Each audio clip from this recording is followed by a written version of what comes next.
Hola, buenas noches con todos. Estamos en una nueva Wiki entrevista organizada por el grupo de usuarios de Wikimedia de Ecuador. Esta vez contamos con la presencia de la escritora María Paulina Briones. Ella, bueno, aparte de ser escritora, es catedrática universitaria, es gestora cultural, editora. Nació en la ciudad de Guayaquil en 1974. Y bueno, vamos a estar conversando un poco con ella sobre su carrera literaria y sobre la edición en Ecuador. También, bueno, yo soy Freddy Veloso y parte de Wikimedia de Ecuador. También contamos con Luis Carrasco. Bienvenida, María Paulina. Buenas noches, muchas gracias y pues un saludo para todos ustedes. Sí, bueno, para empezar, tal vez un poco de una pequeña presentación para las personas que no te conocen. O sea, tú, ¿quién dirías en tus propias palabras que es María Paulina Briones en cuanto a tu carrera literaria y docente y cultural? Es una gran pregunta, Fred. Pero bueno, diría que soy profesora. Justo hace poco estaba pensando sobre la palabra docente y la palabra profesor, y entonces yo entro, digamos, a utilizar la palabra docente un poco, de una manera un poco impuesta, ¿no? Como una tendencia, pero en realidad yo siento que soy una profesora de literatura y que he aprendido a ser profesora de edición a partir de mi contacto con la Universidad de las Artes y con la carrera de literatura y el itinerario de edición que tiene la carrera de literatura, ¿no? Pero yo siento que soy profesora, ¿no? Por encima de todo. Y pues me siento editora, creo que soy editora. Y bueno, tú decías es escritora, y bueno, sí es cierto que he escrito algunos libros. Y también he trabajado en gestión cultural. Entonces, creo que ahí tengo como este perfil que tiene como distintas aristas, ¿no? Entonces, todas igual dentro del ámbito de la literatura y de la lectura, ¿no? Ujú. Y bueno, centrando un poco en la literatura, ¿en qué momento tú dirías que nació este interés por la literatura? ¿Fue algo desde que fue desde temprana edad o tal vez fue algo que fuiste descubriendo ya a lo largo de tu carrera?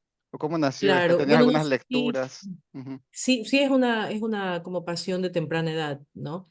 Y creo que los primeros libros que leí fueron libros que me regalaron, ¿no? Que me regalaban en mi cumpleaños, pero sí también hay como, uno siempre tiene como estos destellos y recuerda cosas muy específicas. Sí recuerdo que cuando era muy, muy pequeña, había una biblioteca en la casa de mis abuelos paternos. Y yo miraba siempre desde abajo, digamos. Entonces yo estaba, me imagino que era muy pequeña y miraba desde abajo estos libros, ¿no? Y quería alcanzarlos, pero no podía. Y me gustaba estar en ese lugar, pero era muy pequeña todavía para saber leer, ¿no?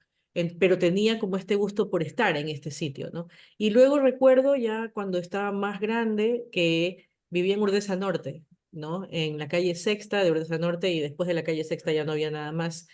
Y a ese lugar llegaba un vendedor de círculo de lectura con enciclopedias, y entonces mi mamá me compraba estas enciclopedias, que además los tomos iban llegando de a poco, y a mí me fascinaba tener esta enciclopedia Salvat, ¿no? Salvat el estudiante.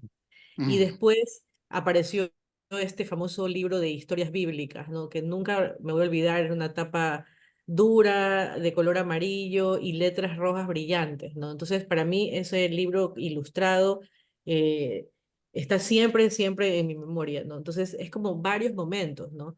Y ya en ese tiempo disfrutaba muchísimo de la lectura.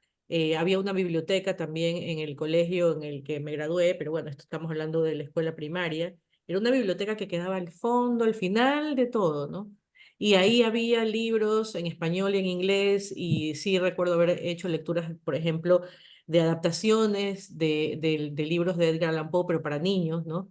Y había leído El gato negro y bueno, y otras historias, ¿no? Entonces sí tengo ese gusto por la lectura muy tempranamente. Lo que no sabía es que con esa pasión y ese gusto por la lectura, yo podía hacer una carrera. Es decir, nunca pensé en ese momento, obviamente de niña o adolescente, pensar estudiar literatura.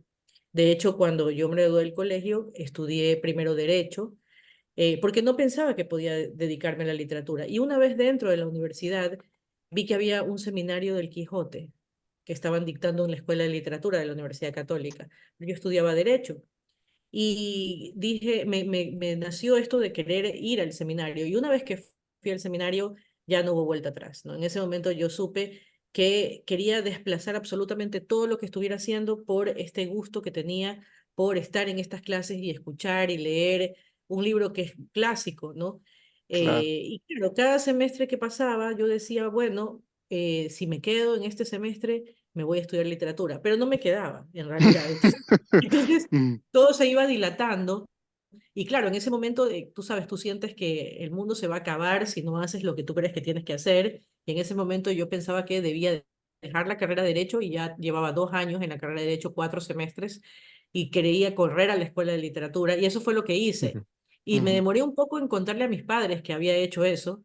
Pero cuando les conté, ellos estuvieron tranquilos. Lo que sí me dijeron es, de aquí en adelante tú te vas a pagar la universidad. Y así fue, ¿no? Entonces, yo pensaba, pero ¿en qué momento yo puedo terminar esta carrera? Si puedo pagar cada crédito y no puedo pagar la carrera entera, ¿no? Y me demoré mucho tiempo en hacer mi carrera de literatura, ¿no? Pero fue un tiempo muy, muy feliz para mí y había encontrado realmente algo que era mi vocación, ¿no? Y que yo no sabía que podía estudiar, ¿no? O tal vez en el fondo quería agradar a mis padres haciendo una carrera de derecho. Claro, ahora pienso que si hiciera otra carrera haría la de derecho. Es ujú. decir, me gustaba mucho también, ¿no? Claro. Pero en ese momento tú sabes, piensas que todo es urgente, ¿no? Que hay una Ujú, urgencia. Y bueno, luego te das cuenta que la urgencia podía haber esperado un poco más, ¿no? Pero estoy muy, muy satisfecha. Igual, cuando hice mi carrera de literatura, tampoco sabía que iba a ser editora. Eso es algo interesante. Es decir, nada me indicaba que esa era una posibilidad hasta después de haberme graduado, ¿no? Y haber pensado que quería hacer otros estudios y encontré una maestría en edición y ahí descubrí esta otra pasión que no sabía que existía, ¿no? Entonces, lo interesante es como irse asombrando siempre, ¿no? Y ir pensando, digamos, desde la literatura hacia otros ámbitos y bueno, encontrar todo un campo para mí inexplorado, pero también inexplorado dentro de este propio país sobre la edición, ¿no? Y bueno, así hice mi editorial y fui aprendiendo de a poco, ¿no? Pero pensar sobre el trabajo editorial es algo que ocurrió posteriormente, ¿no? Mucho más adelante. Y luego cuando empecé a trabajar en la Universidad de las Artes, es ahí en donde realmente aparece como una conciencia sobre lo que había estado haciendo ya desde hace mucho tiempo, ¿no? Entonces eso me parece absolutamente revelador, o sea, cómo una se puede sorprender con las cosas que va dándose cuenta de a poco, ¿no? Que te va mm, mostrando la experiencia, ¿no? mm, Pese a muchas lecturas, otra cosa es pasar a la práctica, ¿no? Por ejemplo, a tener la editorial, luego pensar cómo dar una clase de edición, ¿no? También era algo absolutamente descabellado, ¿no? Y absolutamente caótico, que creo que ha encontrado un cauce menos caótico para los estudiantes, por supuesto, ¿no? Pero al principio era absolutamente algo caotizado, ¿no? Y bueno, en el fondo también eso es algo muy, muy deseable, ¿no? Porque claro, cuando ya las cosas abandonan el caos, se vuelven también rutinarias y monótonas, ¿no? Entonces creo que siempre hay que conservar un espacio para esa posibilidad del caos, de la experimentación, eh, que es absolutamente necesaria y que además es lo que contagia a otras personas, ¿no? ujú, Justamente esta mañana tenía una reunión sobre el hipopótamo, que es este proyecto de taller de edición y creación que tenemos en el itinerario de literatura de la escuela, y pues conversando con estudiantes, yo veía cómo los estudiantes veían la máquina impresora que la Escuela de Literatura ha adquirido y estaban tan emocionados, estaban mucho más emocionados que yo. Y eso fue para mí como muy importante, ¿no? Y sobre todo porque estos estudiantes, bueno, son muy jóvenes, ¿no? Tienen 18 y 19 y 20 años, ¿no? Entonces, para mí, el tema de la edición es algo que apareció mucho después, ¿no? Entonces, me encanta que sea en este momento de ellos en donde se interesan por este tema que a mí me parece que es apasionante y fundamental, ¿no? ujú.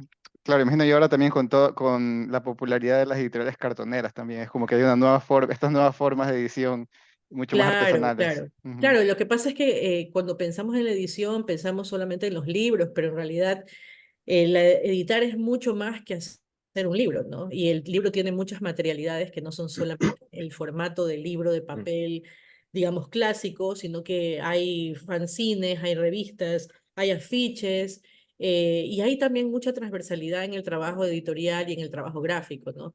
Entonces, lo interesante me parece a mí de, por ejemplo, estar en una universidad de artes es como el contacto con otras áreas con las que no tendría contacto si tal vez estuviera aislada o solamente dentro de una escuela de literatura tradicional, ¿no? Ujú, Entonces, eso es profundamente importante, ¿no? Todos esos cruces que hay en la literatura y en la edición, ¿no?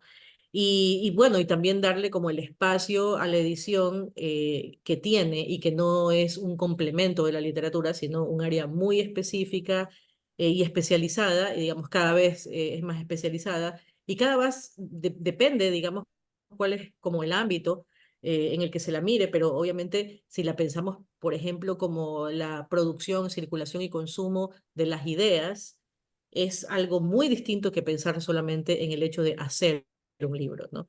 Entonces, eh, creo que es un campo muy expandible y hay mucha investigación y hay estudios teóricos y luego están todavía las prácticas editoriales, las prácticas de gestión y bueno, vamos descubriendo cada vez más cosas al respecto y bueno, mi idea un poco es transmitir esas inquietudes que nacen a partir del quehacer editorial, ¿no? Que empezaron de una manera práctica y luego ya con otro tipo de reflexiones, ¿no? ujú. Y algo que pensaba, porque es lo que estaba leyendo hace poco, es que, bueno, si tienes toda esta carrera artística, pero me parece bastante interesante el hecho de que siento que fue una generación completa de escritores que Ujú. hoy en día tienen bastante renombre que estuvieron en esos años en la Universidad De Católica. Creo que Ah, sí, sí, en sí. esos años estuvo Musso, también estuvo Solange Claro, Rodríguez, sí, sí, es María que, Fernanda Ampuero. sabes que es algo interesante cuando yo pienso en ese pasado y recuerdo a mis compañeros y a mis compañeras, eh, en realidad era mi grupo, y los grupos se juntaban en la universidad, en la Escuela de Literatura de la Universidad Católica por muchas razones, y mucha gente se demoraba años, pero de años, terminar sus carreras, ¿no? Entonces, tú podías ser compañero o compañera de alguien que tenía 15 años o 20 años más que tú en una Mm, clase. Y luego habían cursos autofinanciados, ¿no? Porque siempre ha habido este problema con la carrera de letras que va a morir la carrera de literatura. La carrera estaba muriendo desde siempre, ¿no? Y siempre la salvaba, siempre había un salvataje de la carrera, ¿no? Y bueno, ahí recuerdo esfuerzos muy grandes de, por ejemplo, coordinadores como Gilda Holst o como Carolina Andrade, directores como Cecilia de Galvez, que de verdad hacían sus máximos esfuerzos para que no muriera, para que se entendiera cuál era la lógica de una carrera de letras, ¿no? A mí eso me parece hasta absurdo, pero en realidad había que mostrar que era importante. Y bueno, sí era una generación muy especial. Yo te diría que recuerdo a mis compañeros y compañeras, todos tenían una paz. Era interesante. No es que había unas personas a las que les encantaba mucho el estudio de la literatura. Había una verdadera pasión por la lectura. Todos y todas eran lectores y lectoras. O sea, no había nadie que dijera, por ejemplo, no, eso, tal vez en algún momento alguna cosa no la habías leído por alguna razón, pero a todos les encantaba muchísimo leer, ¿no? Entonces yo sí tengo estos recuerdos de mis compañeras, como por ejemplo, claro, como Luis Carlos Musó, o como por ejemplo Eliana Maridueña, que es editora, trabaja en ujú, Barcelona, eh, en la editorial Parramón, hace muchísimos años además. Este, pensando, María Fernanda Ampuero también, le gustaba muchísimo leer, Mariela Manrique, Marcelo Leighton también, Marcelo Leighton. Entonces, ¿cuánta gente pasó por la carrera de literatura y hemos sido compañeros, digamos, de aula en algún momento, ¿no? Y eso pues ha sido también muy interesante. Es decir, nunca hubo momentos en que tú dijeras, ay, bueno, tengo muchos compañeros a los que no les interesa en realidad esta carrera. No, era gente muy interesada, ¿no? Y muchos con una vocación de escritura muy temprana, ¿no? Yo recuerdo que Solange Rodríguez cuando era compañera mía, ella era escritora, ya había publicado libros. ujú, Entonces, o María Fernanda Pasaguay, que es una estupendísima escritora, ¿no? Con un libro publicado, ¿no? Profundamente inteligente, además. Entonces, hay estupendos recuerdos, pero además un ambiente de mucha comunidad, ¿no? Eh, bueno, esas cosas también responden a un tiempo, ¿no? Ahora hay muchas cosas que no se ven muy apropiadas, ¿no? Como ir a fiestas en casa de tus profesores, ¿no? Es algo que nosotros no hacemos, ¿no? No ujú, invitábamos a fiestas. O sea, es decir, estudiantes van, por ejemplo, a la Casa Morada, pero la Casa Morada es una librería, ¿no? Pero ujú. bueno, pero pero sí había este ambiente de estar en reuniones y fiestas con nuestros profesores, que seguramente nosotros en ese momento veíamos como viejos, pero que ya Claro. nos damos cuenta que no eran viejos. Realmente eran más jóvenes de los que yo soy ahora, ¿no? Entonces, pero claro, uno tiene 20 años y ve a la gente de 30 y pico años vieja, ¿no? Y no, no es Mm, así, ¿no? mm, Entonces, de nuevo, yo sí tengo grandes recuerdos también de profesores y de profesoras, gente como muy especial, Gilda Holst, por ejemplo, ¿no? O claro. sea, si hay una cosa que he hecho es guardar esos sílabos, esos programas de estudio, ¿no? De las clases de algunos profesores. Y la verdad es que cuando los leo me sorprendo, ¿no? O sea, me maravillo cada vez más, ¿no? O sea, el asombro vino después, ¿no? Tal vez en ese momento no reparaba mucho en ello, ¿no? Pero mi asombro viene descubrir todas estas cosas ya en esta contemporaneidad, pensar qué maravilla de programas y de profesores de literatura que teníamos, ¿no? Y Ujú. bueno, pues ahí uno le da también le da mucho material a la memoria, en el sentido en que recordamos unas cosas y que seguramente contamos no son tan necesariamente de esa manera, pero las queremos recordar de esa manera, ¿no? Y otras generaciones que vinieron luego, ¿no? Hay muchos otros estudiantes, pero sí, fue un ambiente importante, también creo que influenciado muchísimo por ejemplo, el grupo de las mujeres del Ático, creo que también fue como algo que marcó muchísimo nuestro imaginario, digamos, como por ejemplo como mujeres escritoras o mujeres a las que les interesaba la literatura, ¿no? Entonces creo que fue como un germen perfecto. En muchos casos tal vez tardío, en otros casos más temprano. Temprano, por ejemplo, en el caso de Mónica Ojeda o de otros estudiantes. Por ejemplo, en el caso de María Fernanda, también digamos que podría ser un poco más tardío, ¿no?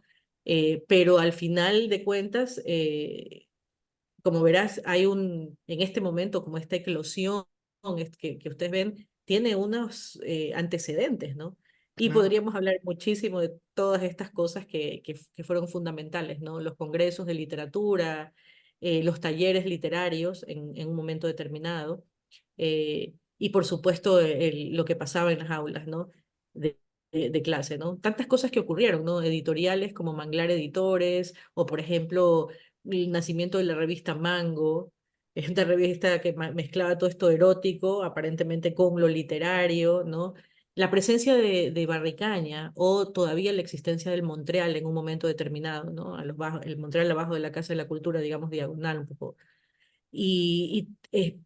O sea, pudimos ver todavía ese Guayaquil, ¿no? Que un Ujú, poco está absolutamente desaparecido en ese sentido, ¿no? Era un Guayaquil más, el Guayaquil todavía del secreto, ¿no? De los secretos, ¿no? Y de todo lo oculto. Y claro, eso tenía unos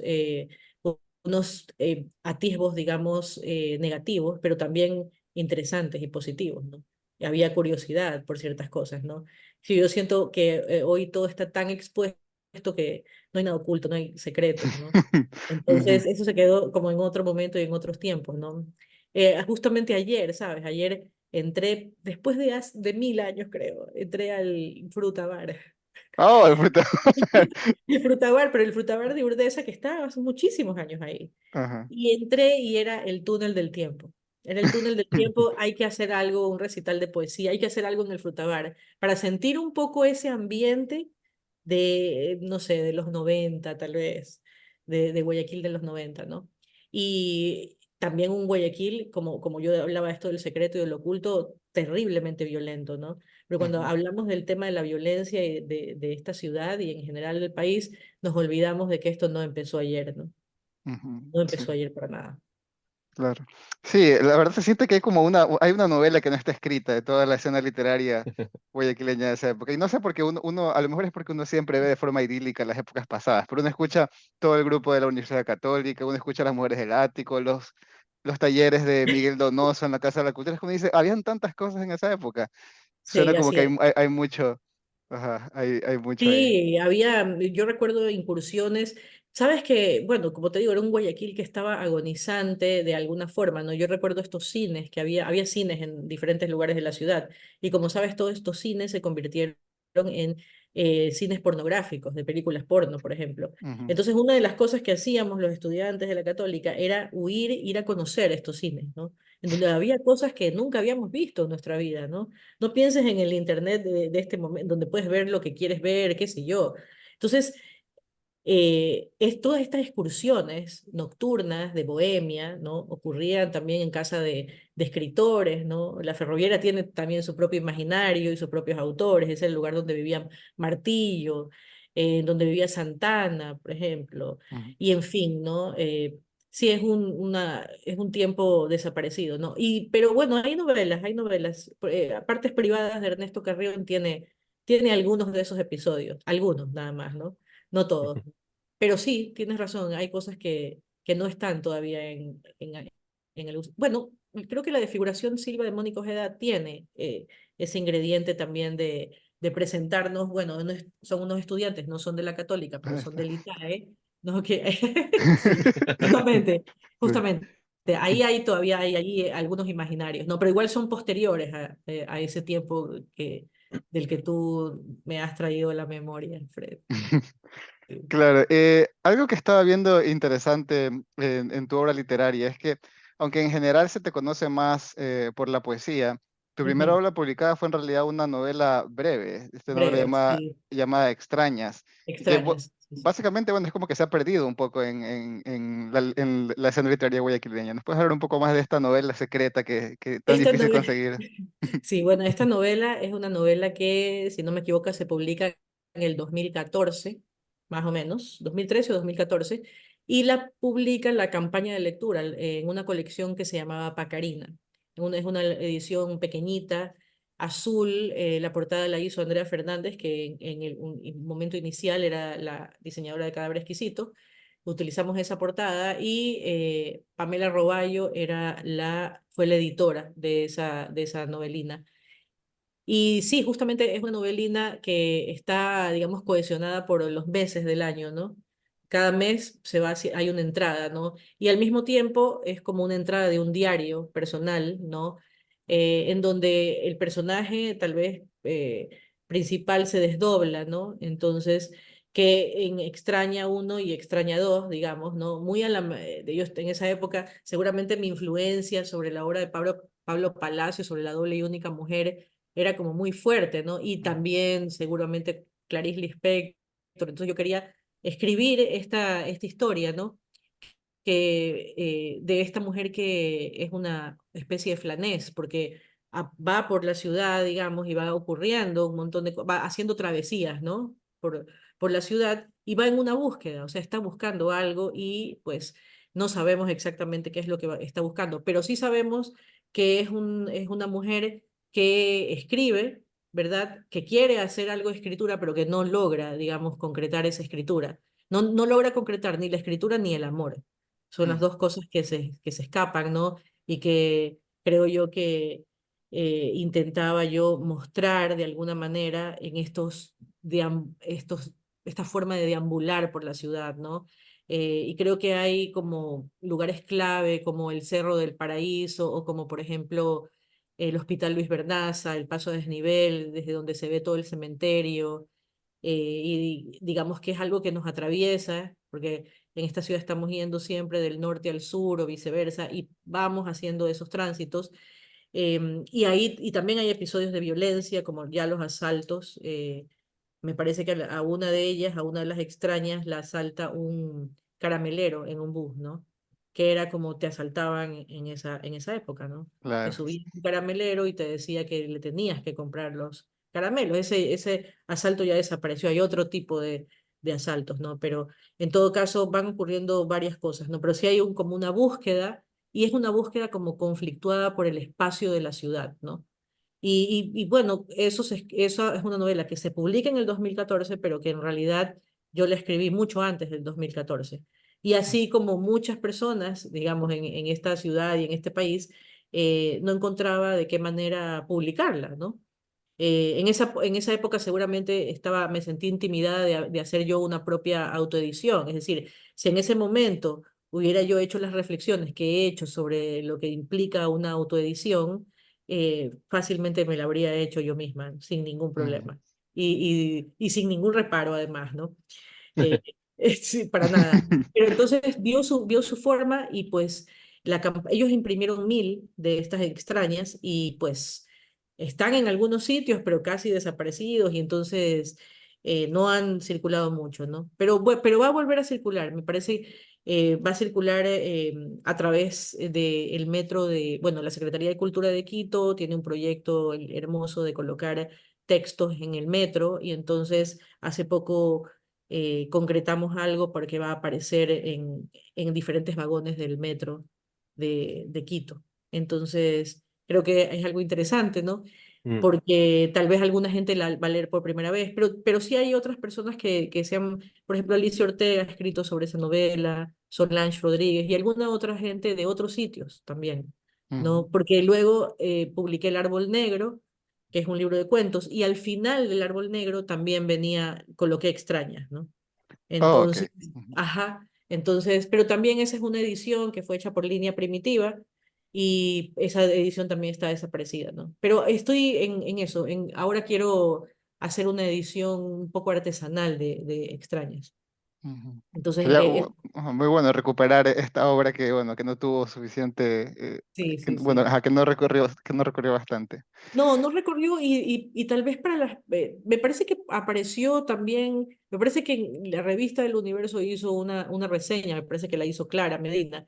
Entonces, claro, yo leo esa reseña ahora y es como la leo y digo, bueno, eso no le gustó definitivamente, le pareció mala realmente, es lo que pienso cuando la leo, ¿no? Pero hay cosas que las leemos en un momento determinado y van cambiando de sentido. ¿Sabes que hace poco me pasó eso con Pozo Wells de Gabriel Alemán, ¿no? Ujú, Volví a leer la novela hace poco, el año pasado en realidad, para hacer un trabajo, y es una novela que se adelanta a su tiempo, pero totalmente, ¿no? Que en este momento, si esa novela se publicara en este momento, sería realmente un boom lo que ocurriría, ¿no? Una novela donde hay ciencia ficción, fantástico, en donde está todo el episodio de violencia, hay tema de feminicidios, entonces me parece sorprendente lo que hizo Gabriel Alemán, ¿no? Y pues hay que volver a leer Pozo Wells, ujú. definitivamente. Y tuvo éxito en Estados Unidos con la traducción al inglés. Por supuesto, lo que pasa es que hay diferentes circuitos, ¿no? Ves que hay unas autoras ecuatorianas que han tenido como mucho éxito comercial, me refiero, por ejemplo, desde España, ¿no? Leídas desde España, publicadas desde España, pero también hay otros circuitos, el propio circuito latinoamericano. Colombia, por ejemplo, Gabriela Alemán es una escritora que en Colombia tiene muchísimos lectores, ¿no? Y no solamente en Colombia, en Estados Unidos también, y por eso tiene estos libros que se han traducido al inglés, con los que ella ha hecho varias giras, ¿no? Entonces, te das cuenta, son otros circuitos completamente distintos. Por ejemplo, pensaba en otra autora como Sonia Guiñanzaca, ¿no? Que acaba de publicar un libro de poemas con Severo, pero es un libro que se escribe primero en inglés, luego se hace la traducción español-inglés, que es la de Severo. Y pues ella también tiene muchísimos lectores en Estados Unidos, ¿no? Ujú, Y era la primera vez que una editorial ecuatoriana hacía una publicación. Entonces, hay esos cruces muy interesantes también, ¿no? Por eso me gusta ver el trabajo de las editoriales independientes, ¿no? O sea, los editores y las editoras independientes realmente hacen un increíble y una meticulosa búsqueda de lo que consideran, por supuesto, desde sus perspectivas, que debe ser algo que otras personas deben conocer, ¿no? Y por eso dices, bueno, vamos a publicar este libro, ¿no? Tiene todo este valor. Y bueno, luego lo que ocurre también es que las editoriales más grandes están viendo qué hacen las editoriales independientes y luego observan y dicen, esto lo tomo para mí, ujú, editorial. Y bueno, es imposible, a veces yo digo, es imposible negarse y pasar a estas otras filas, ¿no? Digamos, si eres un autor o una autora que vive de la escritura, no te puedes negar algo así.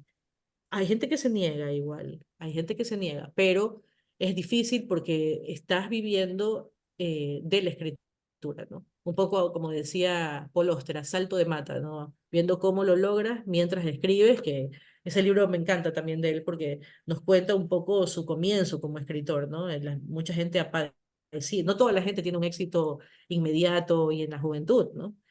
ujú, Entonces cuenta un poco todo lo que era capaz de hacer, participar en ferias de juegos eh, para ver si es que le patentaban un juego y bueno, de ahí tener algo para, pero todo para poder escribir, ¿no? Y bueno, Francisco Santana es un autor que saltó a ese vacío de no trabajar en nada más que no fuera su escritura. Natalia García Freire, por Ujú. ejemplo, solamente escribe. María Fernanda Ampuero ha hecho periodismo mucho tiempo, pero en este momento es una escritora todo el tiempo, ¿no? Y todos con, bueno, tal vez para algunos haya cambiado esa situación, pero la mayoría con serios problemas económicos, porque hay una gran precariedad en el trabajo de freelance, en los pagos, ¿no? Entonces, por suerte, muchas de nuestras autoras y autores ecuatorianos ya tienen agentes literarios y de alguna manera eso ha hecho que mejore su situación económica, que es algo de lo que nadie quiere hablar, ¿no? Cuando ves, tú tocas el tema de la escritura, entonces estamos en la estética, los simbólicos, y la parte económica es fundamental también, ¿no? Para Claro, hacer un trabajo, ¿no? No totalmente indispensable, es decir, un escritor o una escritora lo va a hacer de todas maneras, más allá de si vende o no vende libros, ¿no? Pero, por supuesto, es una gran preocupación para cualquiera. claro, Una cosa, sí, adelante. Sí. Sí, sí. me quiero colgar con lo último que usted menciona. Yo soy chileno y soy Mm. científico, básicamente, de profesión, así que el mundo de la literatura no es un gran fuerte desde mi parte, pero lo que comenta usted últimamente, lo que comentaba ahora sobre cómo el desarrollo profesional de un escritor tiene que equilibrarse también con la situación económica y la situación laboral.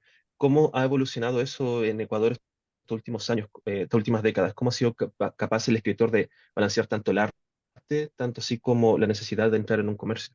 Es que no lo logra del todo. El escritor ecuatoriano no lo logra, salvo autores y autoras de literatura infantil ecuatoriana.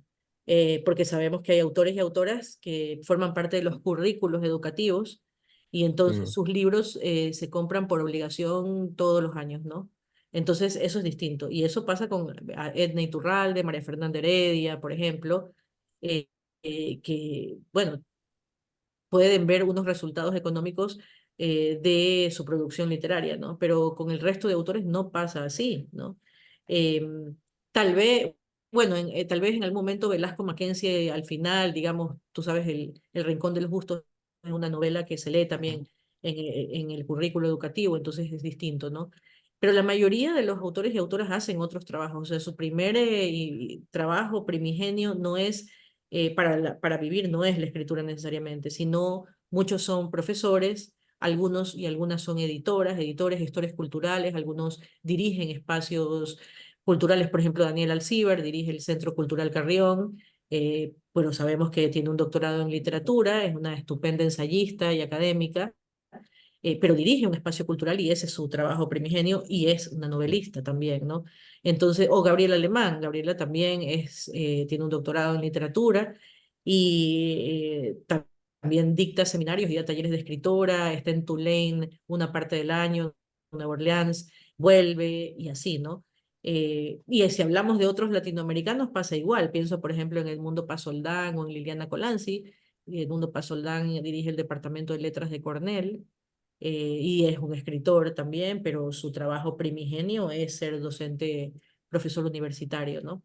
Entonces, es una vida precaria. Recuerdo en esta última feria del libro, conversando con algunos escritores, pienso en Natalia García, y ella hablaba un poco de esta precariedad. Por cierto, les recomiendo ese texto si es que no lo han leído, que es un texto que aparece en la revista Monda y Lironda, que se edita en Cuenca, y Natalia habla justamente de la precariedad y del trabajo de los escritores y cómo parecería que los ecuatorianos, porque habla en general de todos los ecuatorianos, no mereciéramos la escritura y si fuéramos escritores o autoras no mereciéramos también reconocimiento y el reconocimiento no es solamente pensar en que el trabajo que hacemos es importante, pero también que sea reconocido económicamente, ¿no? Es decir, las personas tenemos familias, eh, y tenemos que mantenernos también a nosotros y a nosotras mismas, ¿no?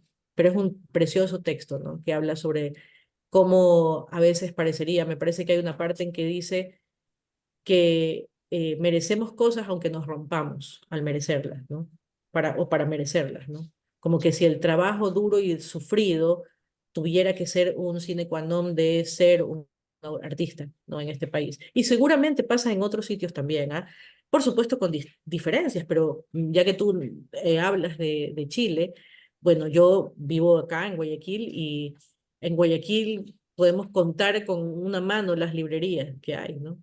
Con una sola mano. Y esto es con las justas, ¿no? Entonces, Claro. imagínense lo que eso significa para un sistema, digamos, comercial en la cadena de libros, lo que eso implica, es tremendo. Por eso es tan importante lo que ocurrió con las autoras ecuatorianas publicadas en España, ¿no? Bueno, esto Mm, también se ha visto, se ha criticado también, ¿no? Por alguna razón se critica que algunas autoras que para alguna gente no merecen, ¿no? Porque eso es fácil decirlo, ¿no? Para los otros es muy fácil decir que alguien no merece algo. Entonces, pero sin embargo, sin esa mirada y esas publicaciones, ese trabajo no habría ido a ningún sitio si hubieran sido tal vez publicadas aquí. Y eso no quiere decir que no sea importante publicarlas en sus ciudades o en sus países de mm, origen, pero sí ha mostrado un interés en, no solamente en la literatura de ellas individualmente, sino como grupo, ¿no? Ujú. Y por eso se han hecho otras exploraciones.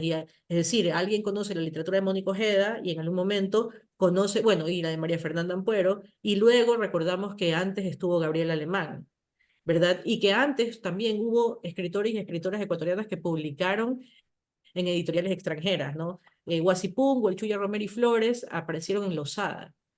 Entonces, hubo una gran época de, digamos, de las editoriales en América Latina en donde estos autores, Alfredo Pareja Díaz Canseco, publicaban en otros sitios. No es mm, la primera vez que se publica internacionalmente, ¿no?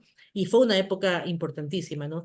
Y yo creo que esta también otra vez volcó la mirada hacia las literaturas que mucha gente considera menores, pero que no son menores, ¿no? Y entonces encuentras, definitivamente encuentras tesoros, ¿no? Yo ayer justamente he leído de un tirón visceral de María Fernanda Ampuero y está extraordinario. Y más allá de eso, es decir, antes había leído Pelea de Gallos y Sacrificios Humanos, pero Visceral realmente es un libro hermosísimo, ¿no? Un libro hondo, profundo, de una madurez, de una honestidad que a mí la verdad me ha dejado golpeada totalmente en el mejor de los sentidos y que es el sentido en que te golpea la literatura cuando va mucho más allá, digamos, de un fenómeno, de un éxito comercial, ¿no? mm, Que es como yo la veo, pero las personas tienen derecho de leer de la forma en que quieran también, ¿no? Entonces, eso, digamos, es fundamental, ¿no? Y luego, pues, creo que también son autoras que han abierto caminos para otras escritoras, ¿no? También acá en Ecuador, y bueno, en Chile también pasa, pero también ha habido como una mirada importante al mundo de la poesía, ¿no? Que, Ujú. porque, como ustedes saben, la narrativa tiene lectores finalmente, ¿no? Pero la poesía entonces hay mucho consumo de poesía en recitales, en fanzines, por ejemplo, y también existen poetas extraordinarias. Y de hecho, algunas de las narradoras son poetas también, ¿no? Publican también poesía y de hecho su mejor narrativa es aquella que es poética, ¿no? Eso es lo que me parece a mí en el caso de Mónica Ojeda específicamente, ¿no? Pero también me parece igual en el caso de Daniel Alcíbar, por ejemplo, o me parece extraordinario que exista una narradora de lo fantástico como Solange Rodríguez, ¿no? Pero Ujú. hay muchos autores y autores más. Ahí está Paulina Soto, que me parece que es de Loja. Está Sandra Raya, que escribe muy bien también, y muy Marcela Rivadeneira. Hay muchas autoras. Valeria Guzmán, como poeta, es extraordinaria, ¿no? Y hay, digamos, o Paola Zambrano, de Galápagos. Y así podríamos seguir, ¿no? Hoy día justamente mm, una alumna de la universidad me decía, he participado en un concurso y he mandado este poema. Me manda un poema deslumbrante, Ujú. deslumbrante. Y bueno, ahí está, y lo importante es como darle cabida a esas otras voces, a otras generaciones que están haciendo cosas muy importantes y también trascendentes. Y luego hay un gran fenómeno aquí, porque nuestros escritores y escritoras adultos, digamos que son mayores, siguen produciendo. O Claro. sea, Sonia Manzano próximamente saca un nuevo libro de poesía. Maritza Sino saca un libro de cuentos nuevo. En fin, nuestros escritores siguen produciendo. Y siempre es interesante volcarnos a observar eso, ¿no? Bueno, eso es algo un poco que, eso ha ido cambiando. En algunas librerías grandes, en algunas ya reciben los libros de autores y autoras ecuatorianas. Es difícil, los reciben, luego los esconden un poco, pero luego también hacen actividades y eventos con esos autores.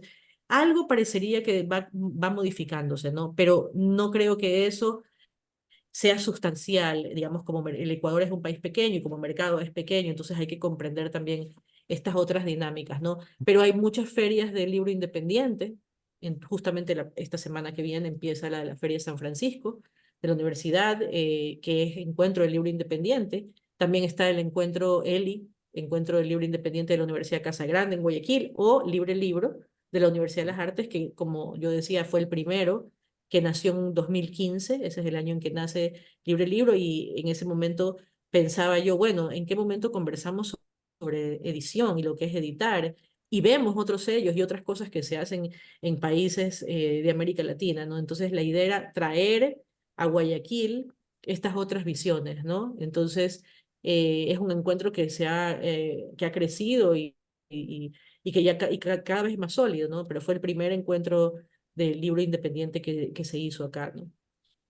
También hay una asociación de editores independientes un poco inactiva, pero se está reorganizando. Hay en este momento una asamblea de libro que está trabajando y desde lo público, pues creo que también habría que mencionar el comité consultivo que creó, digamos, el Ministerio de Cultura, al que convocó, digamos, era una convocatoria pública para la asesoría para el plan, digamos, para la política pública del plan de libro y la lectura, ¿no? Entonces, esas son cosas que son importantes, no son pequeños caminos, ¿no? Pero que tenemos que pensar que son sustanciales y dejamos de hablar de estas cosas porque pensamos que más importantes son otras, ¿no? Entonces, en un país sumido en la violencia, en donde hay una precariedad económica increíble, pensamos que no necesitamos hablar de estos temas, porque claro, es casi como un lujo, ¿se dan cuenta? Pero no es un lujo, es un derecho. Ujú. Entonces, hay que seguir hablando de estos temas mucho más. Sí, totalmente de acuerdo. Y volviendo un poco a lo que mencionabas de la poesía, esto que la poesía es verdad, vende mucho menos, pero hay probablemente la mayor cantidad de escritores en Ecuador sean poetas al final del día. Hay una larga tradición Sí, es de verdad, Fred. poetas en Ecuador. Alguien decía, debajo de cada piedra hay un poeta en Ecuador, algo así, ¿no? Sí, Sí. sí. Y centrándonos un poco en tu poesía, bueno, tu poemario del Tratado de los Bordes ganó un premio nacional, el premio Ismael Pérez Pazmiño, si mal no me equivoco. Bueno, también tienes tu poemario Labor de Duelo. Y viéndolos un poco, estaba tratando de ver como estos temas que los surcan a ambos libros. Me di cuenta que hay esta, no sé, corrígeme si me equivoco, esta imagen de una especie de un Guayaquil un poco más sórdido, tal vez un poco más la sombra de Guayaquil. Y también la imagen del estero, que se repite bastante en ambos libros. No sé si los Ujú. consideras como temáticas que cruzan ambas obras, o tal vez el Sí, hecho de haber vivido en Urdesa, tan cerca del estero, también influyó en eso. sí, sí, justamente creo que sí es algo que ha marcado totalmente, por lo menos mi escritura y también de otros escritores y escritoras, ¿no? Sí, lo que pasa con Guayaquil es algo muy, muy peculiar. Hay algo que tiene la ciudad, ¿no? Que te hace. Ayer justamente leía yo el libro de María Fernanda y ella hablaba sobre Guayaquil, ¿no? Y claro, alguna gente, cuando yo colocaba ese tweet sobre lo que hace Guayaquil y cómo Guayaquil te roba los sueños, hay gente que decía cosas como eh, los valientes se quedan, no sé qué, cosas estúpidas y ridículas, porque estamos hablando de algo simbólico, no estamos hablando en la literalidad, ¿verdad? Ujú, Entonces, las personas que hablan así de la ciudad no odian la ciudad, ¿no? Están conflictuados por lo que implica y por lo que ha significado en sus vidas, ¿no? Bueno, a mí particularmente yo siento lo mismo y pienso también en los que se quedan, no en los que se van o las que se van, sino en los que se quedan. En el sentido en que hay muchos escritores y escritoras que se han quedado en esta ciudad y qué ha pasado, ¿no? Y creo que todas estas dudas y estas inquietudes ya van apareciendo en la escritura y a mí particularmente, sí, el hecho de haber vivido cerca del estero, al pie, digamos, del estero, fue totalmente importante, ¿no? O sea, yo recuerdo tardes de sentarme frente al estero, que todavía empezaba ya a ser un pozo ahí maloliente y estrangulado, como yo digo, ¿no? Estas aguas oscuras y negras, que obviamente me remitían a la historia, por ejemplo, de mi mamá que había nadado en el estero, ¿no? Y yo pensar, es imposible, ¿cómo pueden haber nadado en el estero? ¿Cómo? en qué momento se rompió toda esta cadena y tienes lo que tienes, ¿no? Pero tú ves desde el aire, cuando aterrizas en Guayaquil, ves toda esta red, es como un gran pulpo, ¿no? Ujú, Oscurísimo, ¿no? Que lo envuelve todo. Y también recuerdas las inundaciones, es algo que se recuerda mucho en esta ciudad, ¿no? Entonces, yo vivía en la calle Sexta, ¿no? De Urdaneta Norte, por eso para mí cuando leí el libro de Flotante de Leonardo Valencia, eh, el, me quedé sorprendidísima y Leonardo en alguna conversación decía que él soñaba con esta inundación. Yo soñaba la misma sueño de la inundación, pero la inundación en el estero, ¿no? Que el agua subía y llegaba y yo tenía que salir y tenía que caminar sobre el agua, ¿no? Eso es una cosa recurrente, ¿no? Como que si estuvieras como signado por el elemento agua, ¿no? ujú, Y lo que implica, ¿no? Y cuando hablamos también del manglar, ves que el manglar no es un pantano, pero le decimos que es pantano. Entonces hay esta idea de algo estático que te chupa y te deja en el mismo sitio y del cual no te puedes desaparecer y no te puedes mover. Por eso es tan importante esa visión que nos muestra María Fernanda en Visceral, ¿no? Que es la visión de poder irte, ¿no? La posibilidad de irte y que, por supuesto, alguna gente dirá huir o salvarte, en realidad, ¿no? En realidad es la posición de quien toma su vida por sus manos y decide vivirla, ¿no? No, pero también es interesante ver qué pasa con todo esto que permanece, digamos, acá en la ciudad, ¿no? Entonces sí, yo creo que lo del estero para mí ha sido fundamental, ¿no? Y que es una especie de pesadilla, pero es como si el destino te dijera, no, no puedes salir de este sitio, tienes que quedarte por diferentes razones, ¿no? Y esas razones puede que sean razones imaginarias realmente, puede que ni existan siquiera, ¿no? Pero es lo que marca profundamente. Y por eso creo que hay toda esta tradición y esta atracción de la escritura sobre la propia ciudad, ¿no? No es que tú en mi caso particular, no es que yo planifique y diga, bueno, hoy día yo voy a escribir una historia en donde hay dos personas que están perdidas. No, no funciona así. Pero todo me va llevando al mismo sitio. Entonces, por ejemplo, en El Árbol Negro hay esta historia en donde amanecen cadáveres en los parques, cadáveres en las plazas, y eso es algo que esa historia fue escrita, no sé, en el 2008 o en 2009, se publicó recién en el 2014 en El Árbol Negro. Pero entonces, cuando yo leo eso, yo pienso, ¿qué elemento estaba yo leyendo inconscientemente para pensar en una ciudad de este presente? Porque es así como amanecemos en esta ciudad, ujú. con cadáveres regados en diferentes sitios, ¿no? Y todo se vuelve tan cotidiano y pensamos que eso es la normalidad, ¿no? Entonces, hay muchas cosas por eso me gusta muchísimo el libro Visceral, ¿no? Porque en algún momento también siento que hay escritores que huyen de su sitio, digamos, de su sitio de origen, ¿no? Pero en este caso, esta literatura, este libro Visceral de María Fernanda es volver, ¿no? Y remover absolutamente todo para mostrarnos una ciudad que sigue siendo de la misma forma en que ella la dejó cuando salió de aquí hace muchísimos años, ¿no? Entonces, la ciudad aparecerá todo el tiempo, ¿no? Eh, y bueno, vamos a ver qué pasa con este próximo libro de cuentos también. Ahí ustedes dirán que seguramente sí, ¿no? La ciudad, ¿no? La ciudad de la infancia también, que es una ciudad desaparecida de alguna manera, ¿no? Pero es la ciudad que yo recuerdo mucho, ¿no? Claro, o sea, me parece fascinante lo que has mencionado y sí, es como que, bueno, creo que sí es algo que puedes encontrar de algunos escritores, esta idea de Guayaquil, de que es una ciudad tan violenta y aparte, como has mencionado, ya tan hostil hacia muchos aspectos culturales. Es una ciudad que tú caminas en el centro y a lo mejor, o sea, aquí, a lo mejor aquí hace 80 años fue cuando mataron a los trabajadores y los lanzaron a todos al río, en las calles que caminamos. Y Ujú. cómo, o sea, obviamente hace un ambiente muy hostil, pero eso también cómo crea literatura, cómo crea esta inspiración, estas ideas recurrentes en la cabeza de tantos artistas de la ciudad. Es fascinante, me parece. Sí, y si te das cuenta, hay obras que se van conectando unas a otras, ¿no? Entonces, para mí, eso es algo, es como bueno, es un archipiélago finalmente, ¿no? Entonces tú lees la literatura de Mónica, lees la literatura de María Fernanda y de otros otros autores, entonces vas a encontrando como esos vasos comunicantes, ¿no? Parecería a veces, aun en sus diferencias, parecería un solo bloque, ¿no? Parecería, digo, porque Es distinta cada una de ellas, pero en el fondo hay una cosa que está presente ahí, es Guayaquil, para bien o para mal, ¿no? Entonces, es como, se convierte como en un lugar muy mítico, ¿no? Y mucha gente también se queda acá, se han dado cuenta, ¿no? Ujú. Hay gente que viene y en todo este peligro y decide quedarse aquí. Y yo me digo, pero ¿por qué se queda la gente en esta ciudad? ¿No? Entonces te dicen, no, es que esta ciudad tiene algo inexplicable. Si hay algo, es verdad. Algo que tú sientes también cuando vas a otras. Si, por ejemplo, a mí, particular, he ido a algunas ciudades, no muchas tampoco, pero he sentido eso en los puertos, ¿no? O sea, por ejemplo, en Barcelona hay algo que siento como Guayaquil. ¿Qué se parece Guayaquil a Barcelona? En nada. Por supuesto que no se parecen, pero hay una sensación de puerto, de peligro, que está ahí todo el tiempo cuando estás caminando. Y eso lo sientes acá, y de olores también, ¿no? Porque esta es una ciudad totalmente olfativa, ¿no? Entonces, claro, ¿no? Hay que recordar los olores, es que el manglar tiene un olor, ¿no?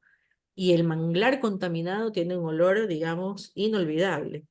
Y quienes han vivido aquí lo saben, ¿no? Entonces, eh, por ejemplo, alguien que viene tal vez de otro sitio y siente ese olor le puede parecer nauseabundo. Cuando yo siempre decía eso y la gente me miraba extraño, ¿no? Yo siento el olor del manglar, yo me siento es la infancia, pero es algo putrefacto realmente. Entonces, es como, es contradictorio realmente, ¿no? Es contradictorio. Bueno, pero también nos ayuda como a comprendernos, ¿no? ¿Qué pasa? ¿Qué es lo que ha ocurrido en esta ciudad, ¿no? Y en este país, ¿no?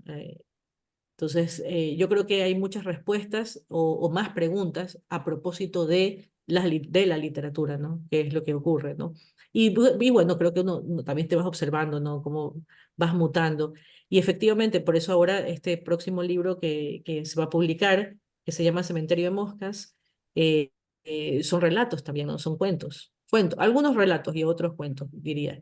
Y bueno, esperemos que también pueda publicar mi novela, que ya está lista, pero que nadie va a querer publicar, entonces creo que me la voy a autopublicar yo misma.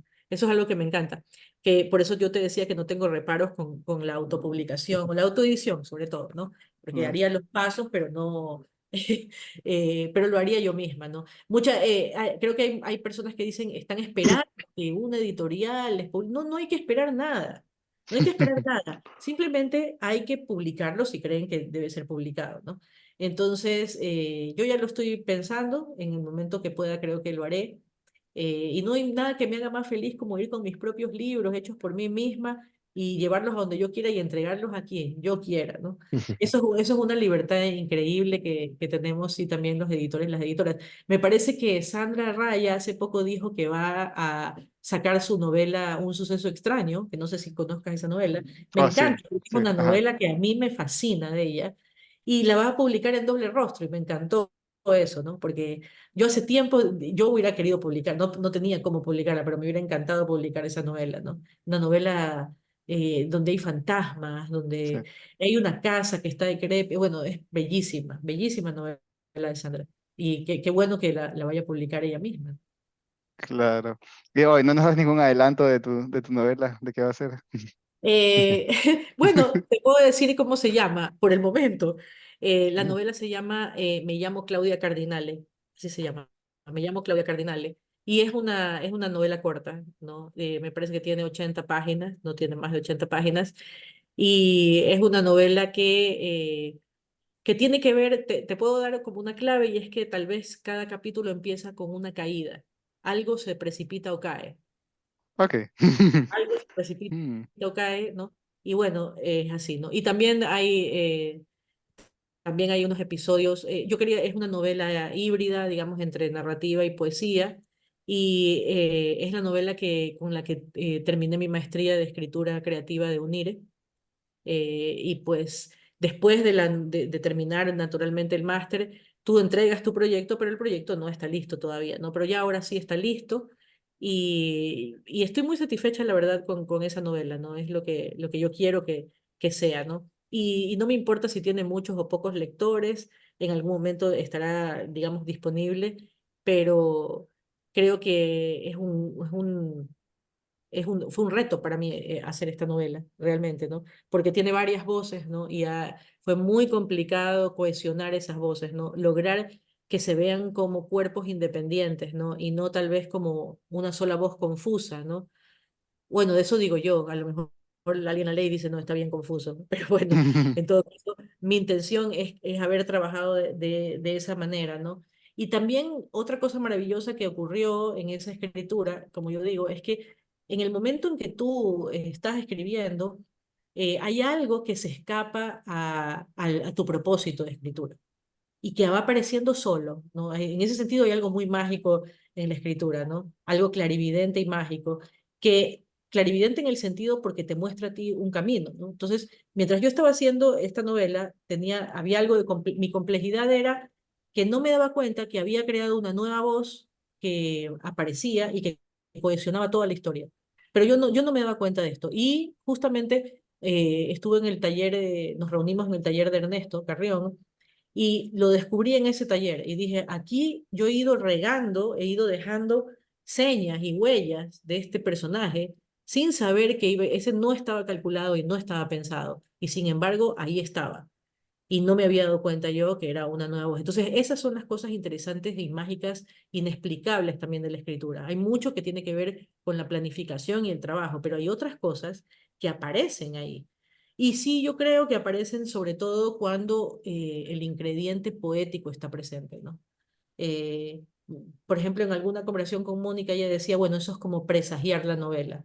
Claro, no la has escrito todavía, pero tú dices, es que ya va a ocurrir, va a ocurrir, estaba deseando que ocurriera, como en la novela de Padura, ¿no? O sea, es como que si pudieras adelantarte, vislumbrar y en un momento determinado aparecen ahí algunas cosas, eh, pero ya estabas tú, era un presagio, o sea, sabes qué va a pasar, ¿no? A mí, después de terminar ese trabajo narrativo, yo dije, bueno, yo ya no voy a escribir poesía, pensé yo. Dije, no, ya no voy a escribir poesía, no voy a escribir poesía. Y ocurrió simplemente empecé otro trabajo, otro libro, eh, sin que pensara yo que lo iba a hacer, ¿no? Contra todos los pronósticos, contra todos los pronósticos. Entonces, tengo esos trabajos pendientes, pero el libro de cuentos es el que sí lo va a publicar la Universidad Casa Grande, que tiene una nueva colección bellísima de libros de arte. Ya van a ir saliendo poco a poco, van a ver, también nuevos escritores y autoras van a publicar ahí.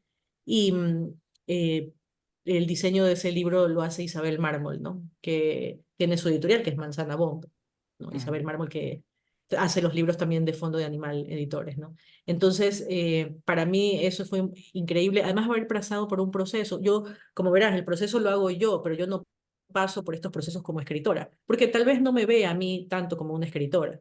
Entonces, yo envío este texto a esta convocatoria y luego la universidad hace un proceso riguroso y luego me entregan eh, como el balance que hacía cada lector parciego del texto, ¿no?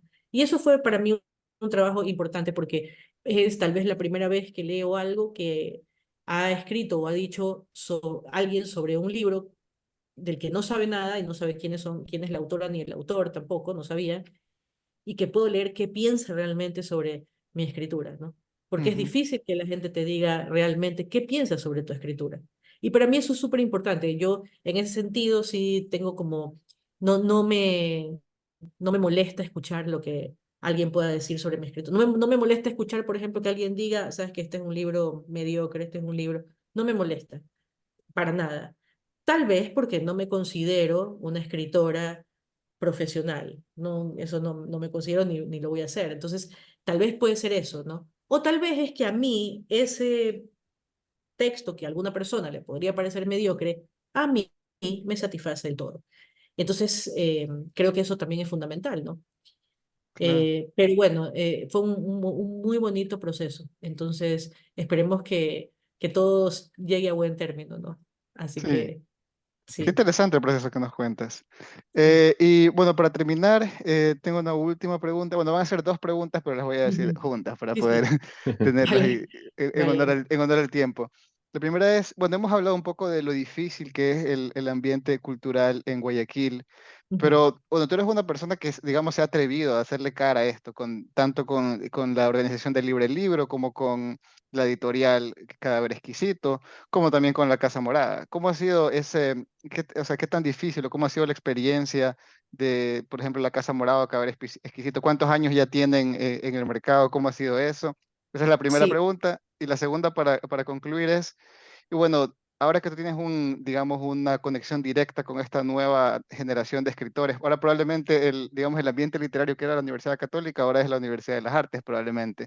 ¿Cómo ves tú la nueva generación de escritores que están saliendo en esta ciudad? Y bueno, esas eran las dos preguntas. Las dos preguntas. Bueno, sobre la Casa Morada y Cadáver Exquisito, bueno, este año la Casa Morada cumple 15 años, Fred.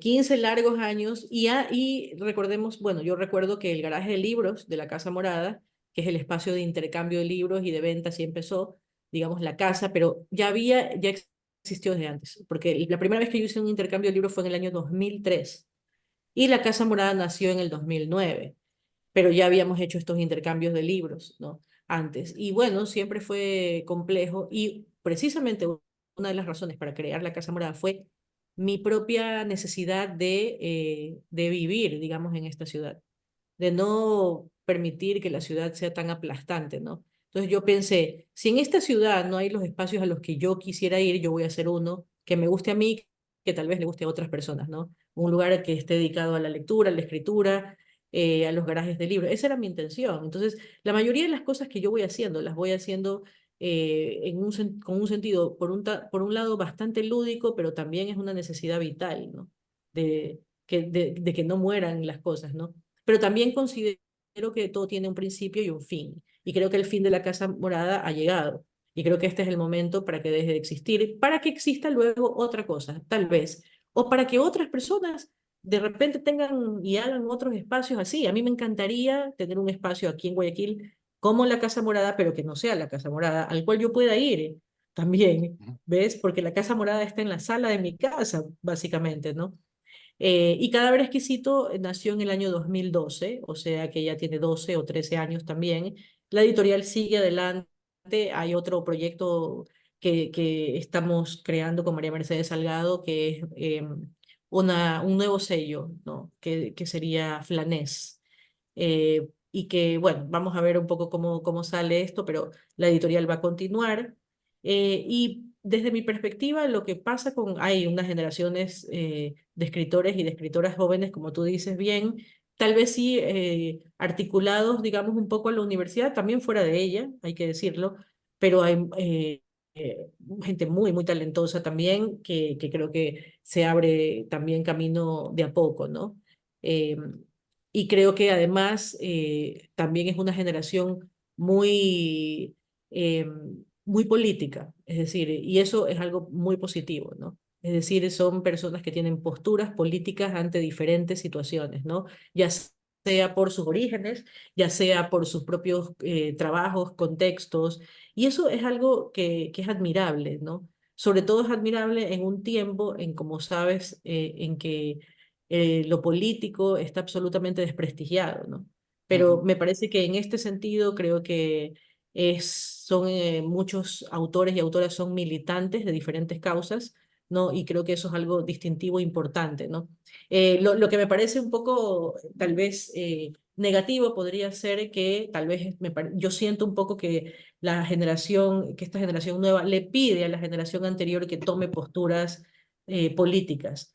Y entonces ahí yo tengo mis diferencias, ¿no? Ujú. Porque básicamente creo que la gente tiene derecho a decidir lo que quiere decidir, tener posturas políticas o no tenerlas también, ¿no? Porque eso también es una postura política. Pero entonces siento esa demanda y más bien lo que yo pienso es que la generación que es más joven pues debe hacer justamente lo que quiere hacer, sin pedirle nada a ninguna persona, sino hacer lo que quieren hacer, ¿no? En ese sentido, me parece que deberían un poco matar más a sus padres, ¿no? Y a sus madres literarias, ¿no? Y hacer lo que quieren hacer sin pedirles que este como background, ¿no? Sino todo lo contrario. Es gente muy interesante trabajando en gestión de la cultura, por ejemplo, en mediación a la lectura, en edición también y pues en escritura, ¿no? Tanto narrativa como poética. Entonces, es una generación bien interesante, ¿no? A mí me encantaría, estoy segura que de aquí a unos 10 años veremos muchísimo más de la gente más joven de esta ciudad y también de otros lugares de Ecuador. También es interesante salir, ¿no? De esta visión Guayaquil, Quito. Guayaquil, Quito, Cuenca, es decir, el Ecuador, hay otros lugares en el Ecuador, ¿no? Ujú. Y también hay otros lugares más allá de los espacios académicos, ¿no? Eso también es importante reconocerlo. Mira, el año pasado, con el Hipopótamo, que es el taller de edición de la universidad, de los estudiantes, por supuesto, del itinerario, y lanzamos una convocatoria. Y en esa convocatoria aparecieron por lo menos 32 escritores y escritoras que querían hacer publicaciones. Y los estudiantes eran quienes seleccionaban qué es lo que se iba a publicar. Y estamos por sacar un título que se llama, el libro se llama Oralístico. La autora se llama Melissa Canales. Yo no la conozco, yo no sé quién es la autora. Sé que es guayaquileña y tiene 24 o 25 años. Y tiene un texto hermosísimo sobre los dientes. Toda una historia de diferente tipo, poética, pero también narrativa en una parte que está relacionada a la extracción de dientes y al dolor. Un texto maravilloso, precioso. ¿Es acaso ella una estudiante de letras? No. ¿Es acaso estudiante de la Universidad de las Artes? No. Entonces, hay otra gente, es interesante poder ver más allá también de estos ámbitos. Y el otro libro precioso que se publicó, El hipopótamo es Cuerpario, ¿no? Un proyecto de, sobre discapacidades de diferente tipo, discapacidades no tan evidentes, pero que están ahí, ¿no? Por ejemplo, como la sordera parcial, la ceguera parcial y otras más. Y son textos de varios autores y autores, un colectivo, ¿no? Y pues ahora el libro se reedita con un prólogo de Karina Marín, ¿no? El libro se llama Cuerpario y fue trabajado en el taller de Hipopótamo. Lo sacamos para Libre Libro, pero se agotó tal vez un mes después del Libre Libro. Entonces, ahora va a haber una segunda edición de ese texto. Ahí, por ejemplo, también hay una generación de autores y autoras, ojo, no narradores, digamos, ni poetas, sino ensayistas. Eso también es importantísimo, ensayistas. Y hay otros grandes autores que son escritores, digamos, de prensa, ¿no? Ujú. Que están en las páginas, o sea, no publican, digamos, libros o como cuentos y poesía, nada de eso, pero publican textos de periodísticos. Entonces, en ese sentido me parece que se ha ampliado la visión, las escrituras, como verás, en realidad la escritura es un campo expandible, entonces me parece importante ver hacia esos caminos, ¿no? Y de hecho, si leen Visceral de María Fernanda Ampuero, ese es el camino, ¿no? Un camino que retoma, porque recordemos que ella nace digamos, en el periodismo, ¿no? Y entonces, por eso lo que ha hecho con este libro a mí me parece fascinante, altamente recomendable. Claro, imagino que será uno de los libros del año, probablemente. Pero es probablemente, no sé, cuando tengan la oportunidad de leerlo, sería lindo comentar, porque eh, es un trabajo muy bueno realmente. De verdad que me encantó haber leído ese texto, me encantó. La verdad cada vez menos, tú sabes, es difícil. Mientras más lees, creo yo que uno le va perdiendo como el gusto a la lectura, ¿sabes? En mínimo, o sea, Mm. no totalmente, pero es como lees cosas y no esto por ahí, pero luego encuentras estas cosas que te sorprenden y que te hacen recordar por qué te gusta tanto la literatura. Entonces, más allá de todo, viste, vuelvo a la pregunta inicial, tú me decías qué consideras que eres. Yo creo que soy lectora, eso es lo que yo creo que soy. Una simple lectora, eso soy. Y Ujú. eso me encanta, me encanta. Sí, qué bien. Bueno, para no quitarte más tiempo, muchísimas gracias, Paulina, por acompañarnos en esta entrevista. Bueno, desde parte de Wikimedia de Ecuador te doy las gracias. No sé si tienes algunas otras palabras antes de finalizar la grabación. No, no, al contrario, yo les agradezco a ustedes porque creo que hacen una labor increíble. Vi la entrevista que le hicieron a Ernesto, me parece, y la verdad, claro, creo que muy divertida, ¿no? Pero creo que necesitamos este trabajo que vaya recopilando estas experiencias, ¿no? De la gente que ha trabajado en temas de lectura, de escritura, o que ha estado dentro del ámbito literario y que nos deja un testimonio, ¿no? Y bueno, pues es lo que yo intento hacer también desde la literatura o desde mis clases de edición y recordar, por ejemplo, los caminos de las librerías, de las editoriales, de todas esas cosas y esos libros que nos han hecho llegar al momento en que estamos, ¿no? Entonces, súper importante esa forma de cartografiar, ¿no? Que puede ser en la escritura, pero también, digamos, en estas visualidades, ¿no? Así que no, muchísimas gracias a ustedes. Sí, muchas gracias. No. Muchas Y gracias, Paula. y a Cristóbal por acompañarnos también. Sí, Cristóbal. Ah, Gracias, Cristóbal. un placer poder haber hablado con usted y haber escuchado la historia y su experiencia, que siempre es enriquecedor saber ver nuevas realidades, entender la historia y saber cuáles son el recorrido que tienen personalidades y profesionales en distintas áreas. Siempre es muy Pues muchas bienvenido ese gracias, conocimiento. Cristóbal. Quería decirte que yo soy una fanática de la literatura chilena. Me encanta, ¿En serio? me encantan. Tienen grandes escritores y escritoras, grandes.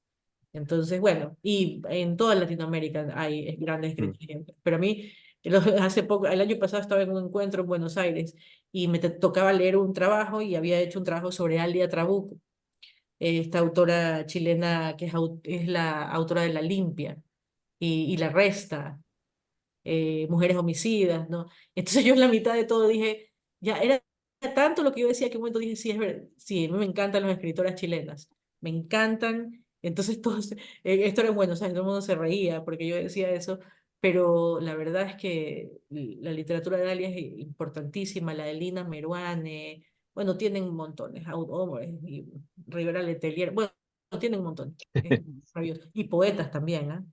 Poetas extraordinarios. Pero bueno, en todo caso, eso es lo que nos alimenta y lo que nos hace cercanos también, creo yo.